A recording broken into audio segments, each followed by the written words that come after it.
Graça e paz, povo de Deus. Nós estamos um pouco atrasados, que tem um probleminha, mas já solucionado. E vamos ouvir a voz de Deus através da Escritura Sagrada, livro de Mateus, capítulo 7, verso 21, 22 e 23. Nem todo que me diz Senhor, Senhor, entrará no reino dos céus, mas aquele que faz a vontade de meu Pai, que está no céu. Muitos naquele dia vão me dizer, Senhor, Senhor, nós profetizamos em seu nome. E em seu nome nós expulsamos demônios. E em seu nome nós fizemos muitos milagres.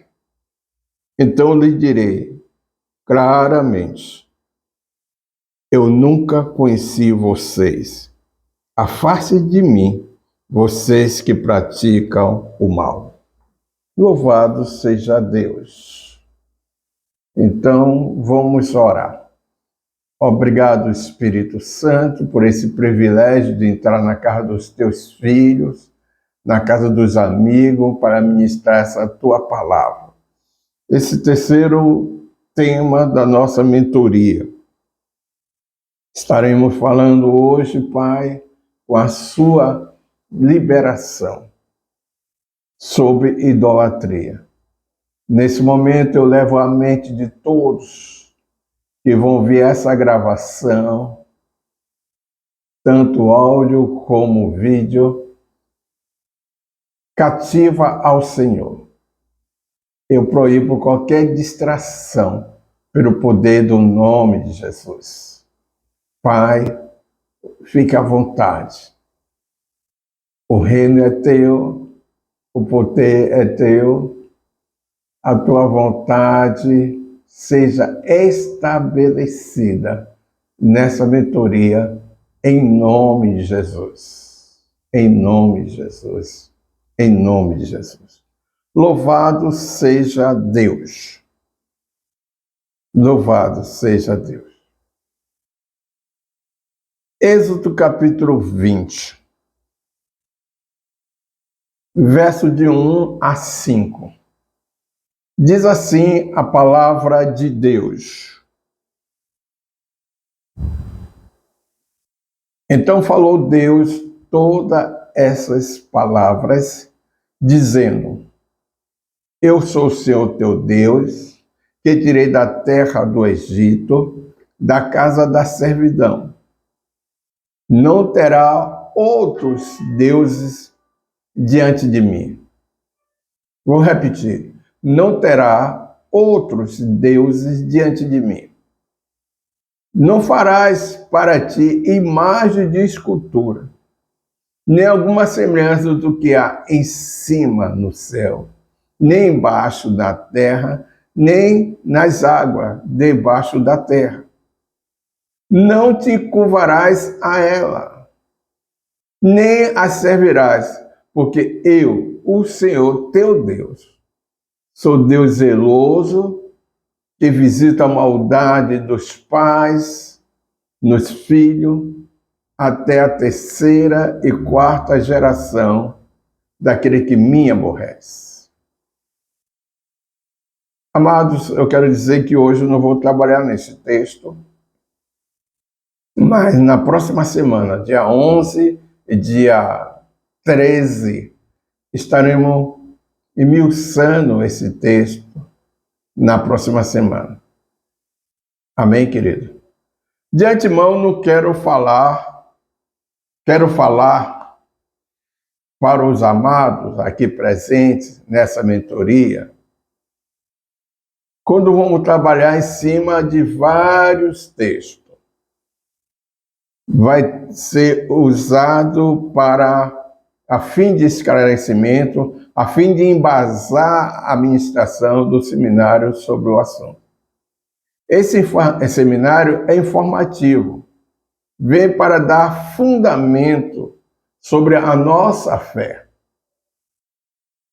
para que possamos responder qualquer pergunta, qual é a razão da nossa fé.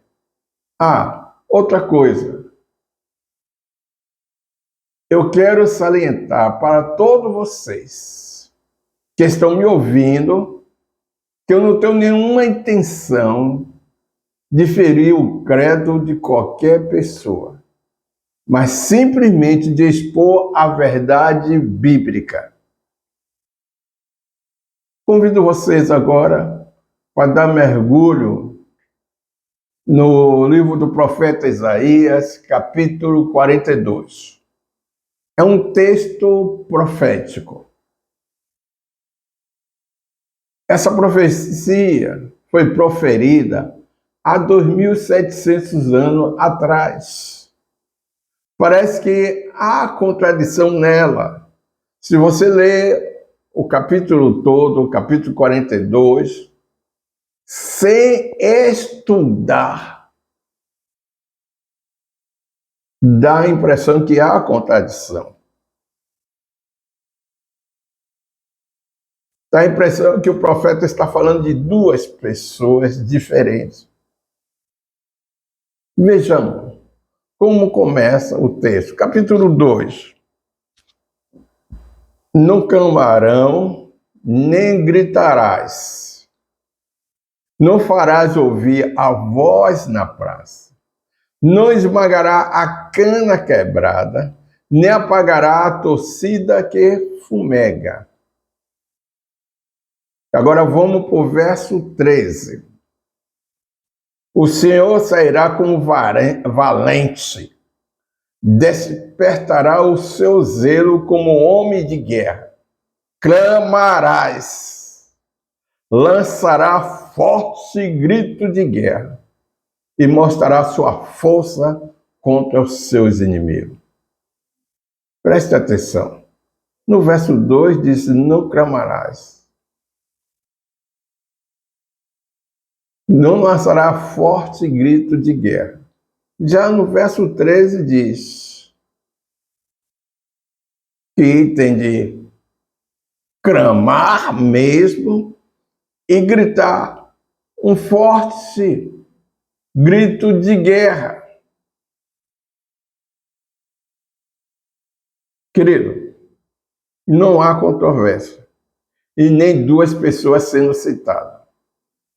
O que existe é o seguinte: um é manso e calmo, não exerce autoridade, o outro vem com autoridade plena, como um valente, grita, se impõe, os inimigos serão enfrentados. Ouçam bem, amados irmãos em Cristo, não há contradição e não se trata de duas pessoas distintas. O profeta está falando de uma única pessoa que eu amo. A única profecia agora é com dois tempos. Ele está falando da primeira vinda e da segunda vinda de Jesus. Na primeira parte da profecia, Isaías está falando da ovelha muda diante dos seus tosquiadores. Ela não vai clamar, ela não vai gritar. O texto bíblico diz, ele levou sobre si todos os nossos pecados, a primeira vinda que ele veio. Todas as nossas dores, o castigo que nos traz a paz, estava sobre ele. Pela sua pisadura, fomos sarados. Então, ele veio com a missão do Pai, para resgatar um homem perdido, para que esse homem deixasse de ser criatura e passasse a ser filho de Deus, aceitando o sacrifício que ele fez na cruz do Calvário. Por isso que o João diz, ele veio para os seus, mas os seus não receberam. Mas a todos que o receberam, tornaram filho de Deus. Então nós éramos criaturas. Então Jesus veio como ovelha para cumprir uma missão e morte de cruz, comprando com seu sangue um povo de todas as tribos, raças e nações. Ele obedeceu ao Pai para remir a humanidade, cumprindo o seu propósito para transformar a nossa história. Aleluia, glória a Deus. Hoje eu tenho uma nova identidade. Hoje, porque recebi Jesus como meu Senhor, como meu Salvador, hoje eu sou filho do Deus Altíssimo. E você também, amados irmãos, está aqui comigo nessa mentoria. Celebre ao Senhor, porque você tem uma identidade, filho do Deus Altíssimo. A segunda parte da profecia fala da segunda vinda. Ele não virá manso como um cordeiro. Esse tempo acabou. Nós estamos no último segundo dessa graça, dessa misericórdia. E vai acabar quando ele chegar, voltar para essa terra. Voltar para quê? Para buscar o seu povo. Né? E o texto bíblico diz que quem dorme, quem já dorme, ressuscitará primeiro. E escute bem, Jesus virá para governar. Virá como Senhor dos senhores, Rei dos reis.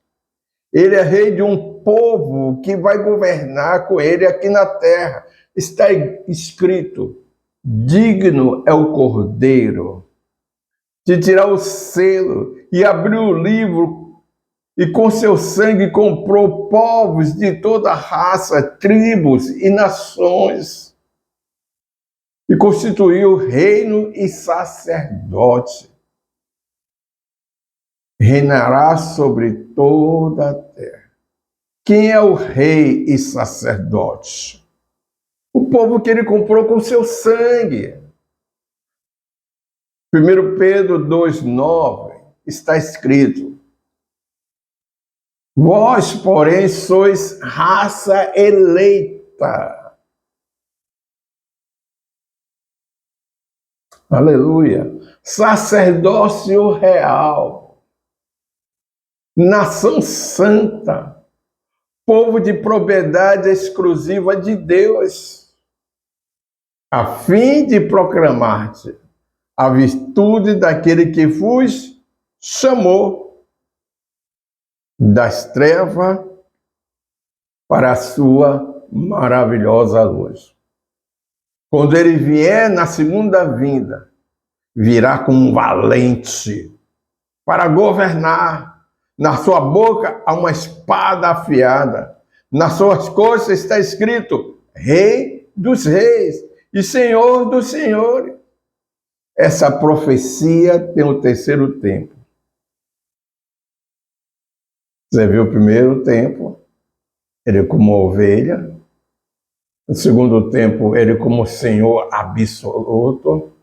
E o terceiro tempo é uma predições que já se cumpriram. Novas coisas eu vos anuncio, e antes que suceda, eu vos farei ouvir. Essa parte é para a igreja. Então, essa terceira parte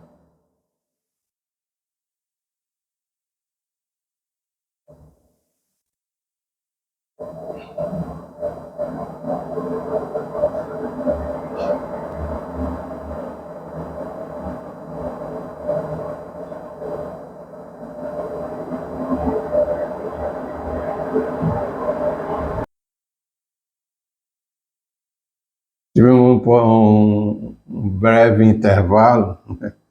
Mas vamos voltar. Eu estava falando que a terceira parte desse texto de Isaías 42 é uma palavra direta para a igreja. Como definir idolatria? Na Bíblia, diz que ninguém pode servir a dois senhores. Ninguém pode servir a dois senhores. Idolatria é a adoração a ídolo que implica em tudo aquilo que se coloca no lugar de adoração a Deus. Quando observamos o texto em vários livros da Bíblia, percebemos que a prática da idolatria é um pecado claramente repreendido e punido por Deus em toda a Escritura Sagrada. O que significa idolatria?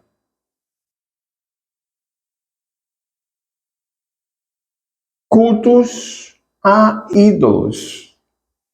A idolatria implica no culto ou adoração a algo ou alguém, tanto material como imaterial, imaginário, que caracteriza a atribuição de honra a falsos deuses.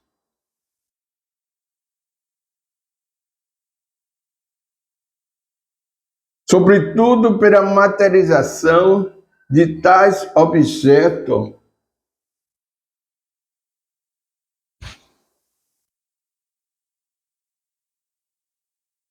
Então, quando se materializa algo e a pessoa passa a adorar um produto fabricado pelo próprio homem, isso é idolatria. O que é um ídolo? Não é apenas uma imagem de escultura. Apesar da imagem de escultura ser a principal representação das práticas de idolatria. A idolatria, amados irmãos, vai muito além do que simplesmente adorar a imagem. Ouça, qualquer coisa pode se tornar um ídolo para o homem caído no pecado.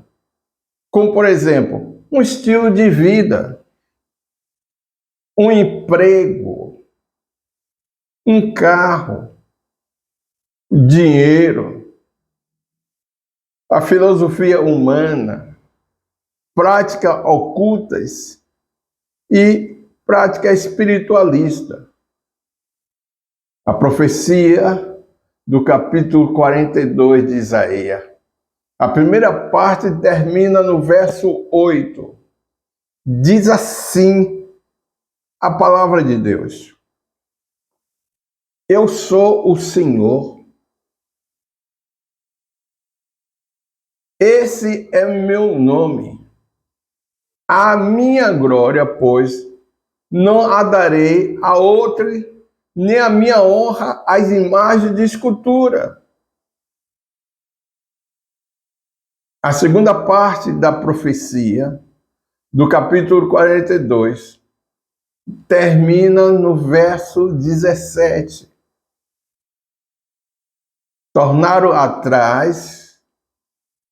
Torne-se atrás, confunde-se-á de vergonha os que confiam em imagens de escultura e as imagens de fundição, e dizem: vós sois nosso Deus. Vamos pensar em um texto profético em que Deus está anunciando a vinda do seu Filho para salvar a humanidade. O Cordeiro de Deus. Também anunciando a segunda vinda, que ele viria reinar. Agora, pare e pense. Por que Deus tocou nesse assunto de idolatria? Está anunciando a primeira vinda e a segunda vinda do seu filho. Ele encerra os dois tempos condenando a idolatria. Por quê? Amados irmãos, porque é um assunto muito sério. Está lá escrito no livro de Apocalipse que os idólatras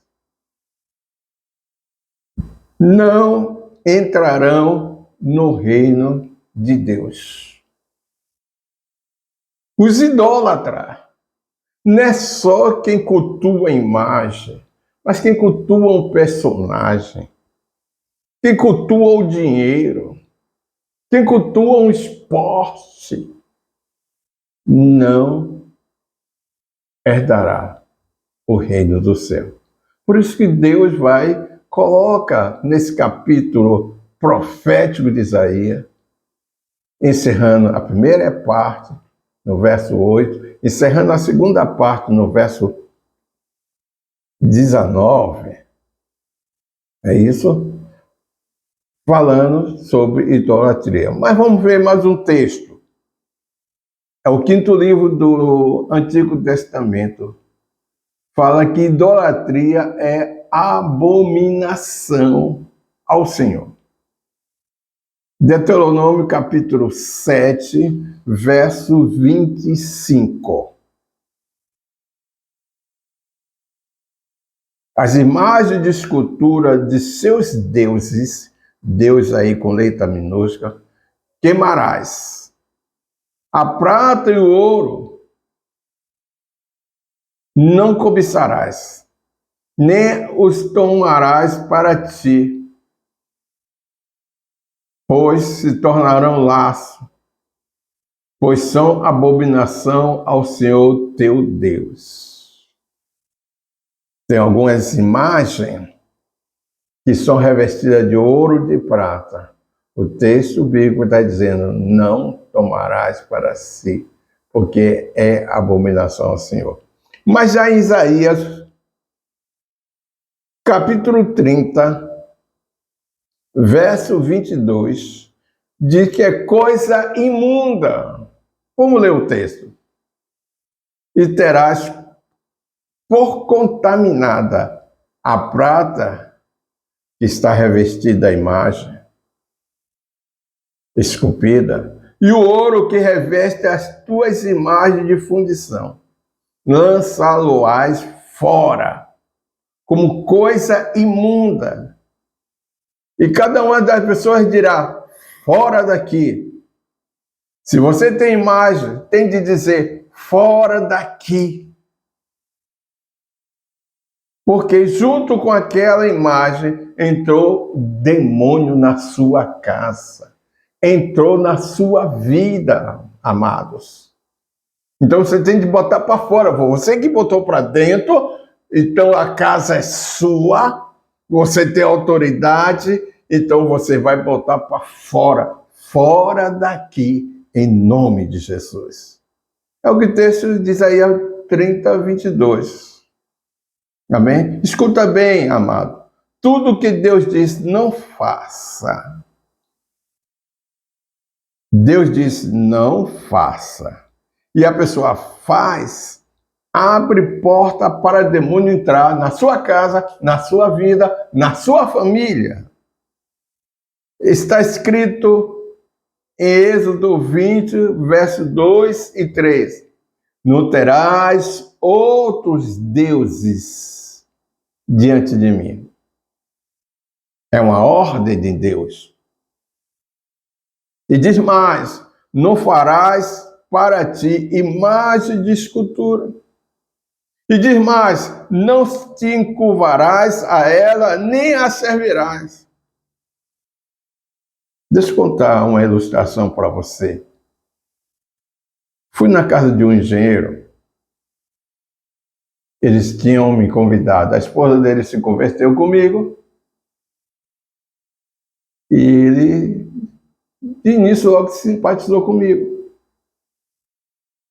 E querendo estreitar o relacionamento, me convidou para tomar café, para ter uma hora de prosa. E eu fui na casa dele. E quando entrei na sala, tinha uma imagem de ferro. Eu disse, isso não pode ficar aqui. Essa imagem é uma afronta ao Senhor. Essa imagem está dizendo que essa imagem, a leitura que chega aqui é que essa imagem comanda essa casa. Isso é mentira. Que comanda os céus e a terra é o Todo-Poderoso. Ela dizia, pastor, ela fez mesmo assim. Ô pastor, isso aí é uma obra de arte. Eu comprei em Maceió. Eu disse, a senhora pode ter comprado como uma obra de arte, como algumas outras pessoas também podem ter um bocado de objeto em casa e diz que é obra de arte. Toalha de mesa bordada com figuras, né? Diz que é uma obra de arte, mas tudo isso com demônios escondido que traz perturbação à vida da pessoa, tira a paz da casa. Ela disse, ô pastor, é uma obra de arte. Eu disse, tudo bem. Eu tenho de falar a verdade. Já falei, agora vamos tomar café. Aí se dirigimos à cozinha, sentamos e ficamos conversando. Isso foi no mês de dezembro. No início, no dia 20 de dezembro, eles foram a Salvador, comprar roupa, compraram calça e camisa para mim. Veja o cuidado de Deus que Ele tem com os seus filhos. Eu tinha passado dias antes nessa mesma loja, olhei as mesmas camisas que eles compraram para mim, as mesmas calças. Fiz um balanço e disse, vai furar meu orçamento. Não vou comprar. Não comprei. Mas Deus viu que eu gostei. E Deus providencia um homem que tinha dinheiro, que não ia atrapalhar e não era nem crente para comprar para mim. Você pode dizer glória a Deus, você pode dizer aleluia. Esse é o Deus que é o nosso Pai. Cuida do mínimo detalhe. Ei, Ele diz que nem cochila, nem dorme, zelando por nós. Aleluia. E uma outra mulher, agora já aliás, Deus conclui essa. E quando chegou no dia 31 de dezembro, no mesmo ano, à noite ela passou mal. A pressão disparou, ficou uma ditemia. Ele botou a esposa no carro, desceu para Salvador e levou para o Hospital São Rafael. E quando chegou lá, quem estava de plantão na UTI, o sobrinho dela, que era médico, que é médico ainda. E atendeu logo correndo a tia, tomou todas as providências necessárias para corrigir a pressão, só que a pressão não cedia. Continuava alta, continuava variando e continuava a arritmia. E teve um momento que ele disse, minha tia, eu não sei mais o que fazer.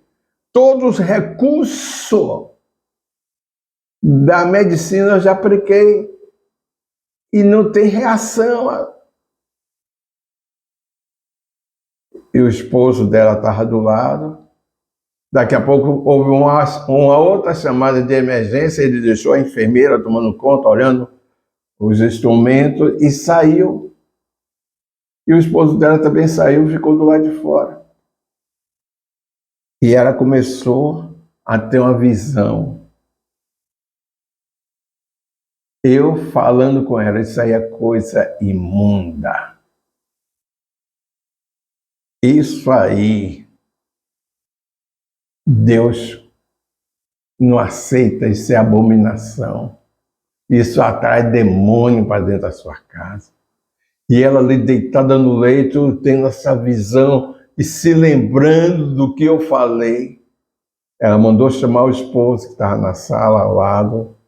Ele entrou e ela disse: volta para casa agora e destrói, tira aquela imagem, pega uma marreta e destrói toda ela.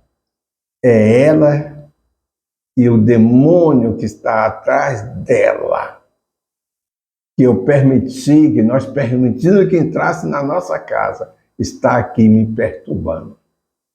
O marido que gostava, amava, saiu de imediato. Mas nesse momento que ela tirou de dentro do seu coração, como diz o texto, joga fora. Então começou a mudar o quadro dela. Um tempo depois, o sobrinho voltou lá na UTI. Daqui a pouco, minha tia, não estou entendendo nada, começou a tirar alguns instrumentos de operação. Continuando monitorando, foi indo, normalizou. Ele disse: tia, eu não entendo. Ela disse: um dia eu vou explicar a você. Um dia que você for lá na cidade, nós vamos almoçar ou jantar, e eu vou explicar o que aconteceu. Ele disse: tá bom, tia. Uma imagem. O diabo está aí para matar, roubar, destruir. Quando Deus diz não faça, e o homem faz, ele abre a porta da vida dele, abre a porta da casa dele para os demônios entrar. Ele só sabe matar, roubar e destruir. Mas eu ia contar outro fato aqui, mas não vou contar por causa do horário. Outra ilustração. Eu falei coisa imunda. O significado de coisa imunda está lá em Isaías 30, 22. Quando ele diz coisa imunda, joga fora que é coisa imunda, ele estava comparando aos trapos de menstruação. Naquele tempo não tinha absorvente como tem hoje. Então a mulher pegava aqueles panos, fazia aquelas tiras, costurava e usava. E depois ela jogava fora, trapo imundo.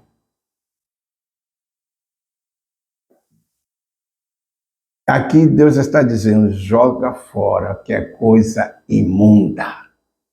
Todo objeto de idolatria que você tem na tua casa, jogue fora. Que é coisa imunda. Vamos ler o Salmo 115. Esse Salmo 115 fala de deficiente espiritual. Vou repetir. O Salmo 115 fala de deficiente espiritual. Torna-se semelhante a ele quem o faz e quem o adora. Torna-se em quê? Em um deficiente espiritual. Quem faz um ídolo se torna um deficiente espiritual. Quem compra um ídolo se torna um deficiente espiritual. Quem adora? Vamos lá. O verso 5 diz assim: tem boca, mas não fala. Deficiente. Tem olhos, mas não vê, deficiente. Tem ouvido, mas não ouve, deficiente. Tem nariz, mas não cheira. Tem mão, não abraça. Tem pés, mas não anda. Nem som algum sai da sua garganta. Um deficiente espiritual. Todos que adoram imagem de escultura. Todos que têm um ídolo. Preste atenção. Quem é o marido de Santa Bárbara? De Aparecida? De Luzia? De Santa Isabel?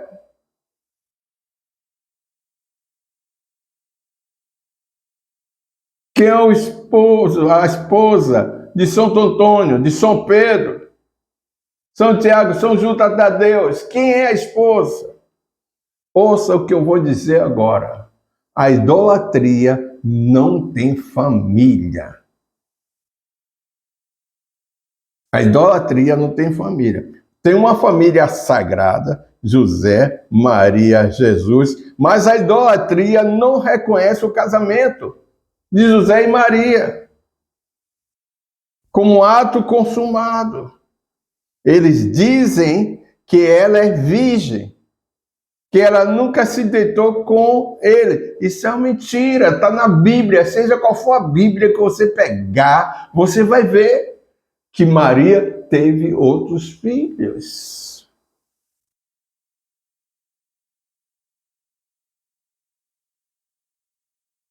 Como são os sacerdotes da idolatria? Solteiro. Como são as líderes espirituais? Solteiras. A idolatria é uma religião que não tem família. São solitários. Aquela família que leva imagem para casa tem várias mulheres solteiras. Tem pessoas que levam, tem um período que faz uma homenagem, uma honra, uma imagem por um mês, 15 dias, 90 dias. E ali, aquela imagem fica passando de casa em casa. E todas essas casas que ela entra demônios. E aí, como a idolatria não tem família, tanto os homens como as mulheres não casam. E quando casa, separa. Olha o número de divórcio no mundo.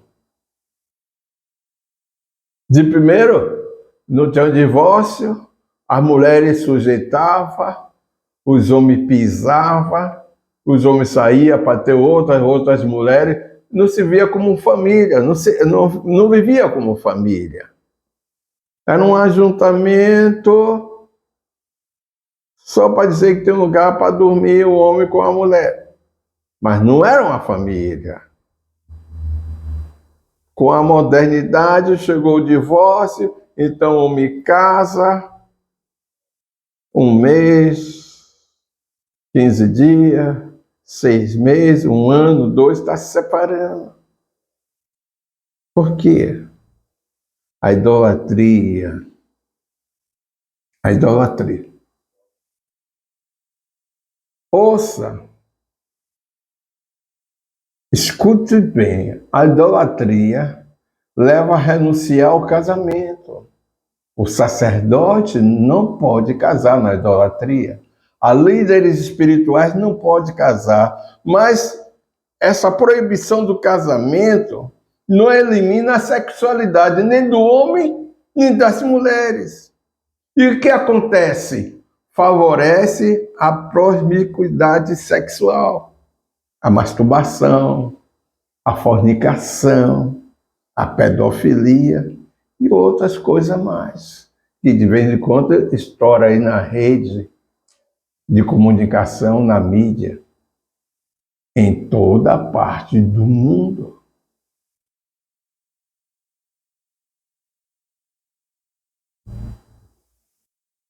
Então, querido,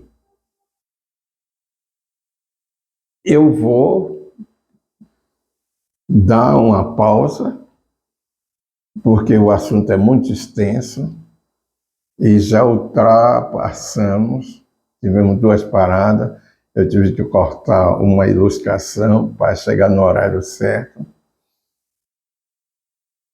Escreva aí. Na próxima semana eu vou dar sequência sobre esse assunto.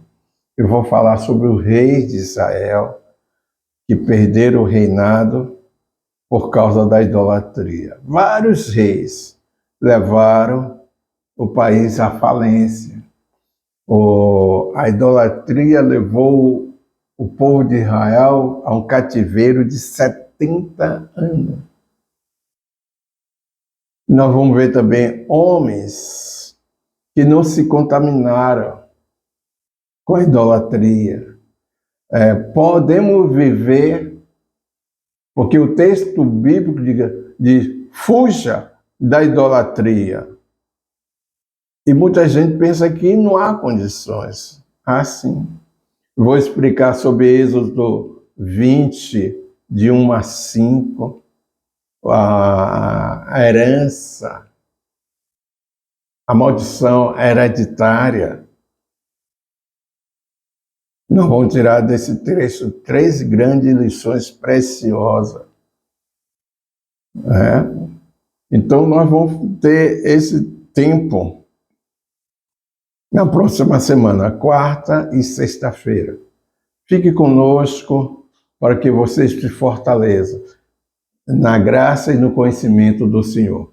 Nós estaremos também focalizando a idolatria no Novo Testamento, o que Jesus fala sobre idolatria, o que Paulo fala. Nós vamos também falar sobre o perigo da idolatria. E também falar como vencer a idolatria. Que Deus abençoe a cada um irmão, a cada um ouvinte, e dê sabedoria para entender que Ele só é o Senhor. Senhor absoluto, Criador do céu e da terra. Não existe outro Deus. Beijo no coração. Que o amor de Deus, nosso Pai, a graça salvadora do nosso Senhor Jesus Cristo, a comunhão do Divino Espírito Santo, seja com todos, desde agora e para sempre. Amém, amém, amém.